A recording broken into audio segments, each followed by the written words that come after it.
ফেনী পৌর ছাত্রলীগের ফার্স্ট ওয়ার্ডের সভাপতি হাসান মাইনের আত্মহত্যায় পুরো ফেনী জেলা আলোচিত সমালোচিত।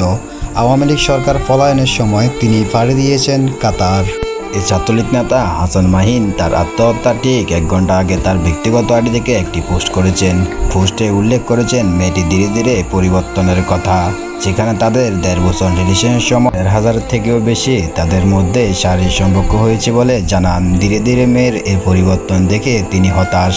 মেয়ের পরিবারের সদস্যরা বলতেছে ছেলেটি এগুলো নাকি জোর করে করেছে। ছেলেটি পোস্টে একটি প্রশ্ন উল্লেখ করেছে, ভুল করে একবার করা যায়, 2বার করা যায়, কিন্তু এতদিনের সম্পর্ক এত ঘনিষ্ঠভাবে হওয়া একজনের পক্ষে কখনো সম্ভব হয় না। আপনারা কিভাবে মনে হচ্ছে এই ছবিগুলো দেখে সবগুলো জোর করে তোলা? তিনি পোস্টে প্রত্যক্ষভাবে উল্লেখ করেছেন এটি কোনো আত্মহত্যা নয়, এটি মার্ডার, এবং তিনি তার প্রেমিকা ও প্রেমিকার সদস্যকে এই মৃত্যুর জন্য দায়ী করে গিয়েছেন। আমি আব্দুল ফাহিম ফয়সাল জিতু, সাগরঞ্জা প্রতিনিধি, মানব কথা।